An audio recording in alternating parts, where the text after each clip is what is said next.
Welcome back, YE Group Leaders, to part 3. And this session we're going to be talking about what it means to learn from the students in your group. So we talked about listening to them, we talked about leaning into relationship and conversations and the pain that they might be going through. And now we're going to talk about learning from. So often a leader can step into a group and all of a sudden they're the dominator, right? They're the one who's going to control the conversation, the group is going to go how they want it to go, and everyone else, all of these young people are going to listen to their wise wisdom. Amazing. So why is that a bad idea? Right? Well, for a lot of reasons, but here's what I'm wondering. I'm just wondering if you're under the impression that you've got to come to this group meeting and just show them and demonstrate for them how amazingly intelligent and godly you are, and give all the right answers. If you're feeling that sense of pressure, let me just set you free, okay? Here's what we want you to have, the mindset of. We want you to come to the group thinking, I'm here to learn, and I'm here to learn from the people in my group. And with that, you'll have a sense of humility. So that's a whole different mindset. And I tried this out last year because I was leading in the middle school room, and I wasn't really sure what contribution I could possibly make to their spiritual lives. But I just said, let me go in with the mindset of I'm going to learn from them. So I asked them questions. Hey, what's it like in your school, man? I mean, hey, what's it like at home with how many siblings do you have? Wow, that's amazing.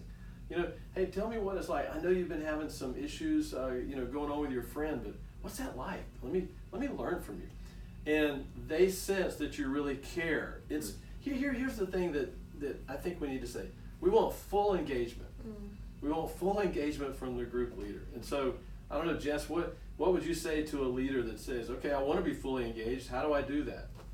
Well, definitely prayer. I don't think we've mentioned this, but up until the time you're watching this video right now and just hearing all of these tips that we're, just begin to pray even for the people that God's going to bring in your group. There's something different that happens when you rely on the Holy Spirit, right? And God's strength and not your own. But I really love what you're talking about with, it kind of goes to the actively listening part, because when you're asking them like, well, what is that like? It's automatically disarming their beliefs that you do know it all. And they're like, wow, I can relate to this. I can, talk to this person who's a lot older than me, and they're interested in what I'm, saying, and they want to know more. So I think that's a great way to spark conversation too. Yeah, that's great. Asking those follow-up questions, I think, is so huge. Whenever you ask the question, well, what is that like? Or tell me more about, and then you ask that question, all of a sudden the defenses fall, because you're not there to teach them everything that you know. Right. You're asking a question, you're genuinely interested in what they have to say and what their life is like. And that takes your relationship to a whole new level where it builds that trust. And you don't have to know all the Greek or Hebrew words. No. Last year I learned how to play Fortnite, and I learned how to floss. Okay, yes. But not very well. Can you floss right now? Can you show us how to floss? Well, I'll break the camera. I learned that the word swag was so out of season. So that was a fail. Yeah.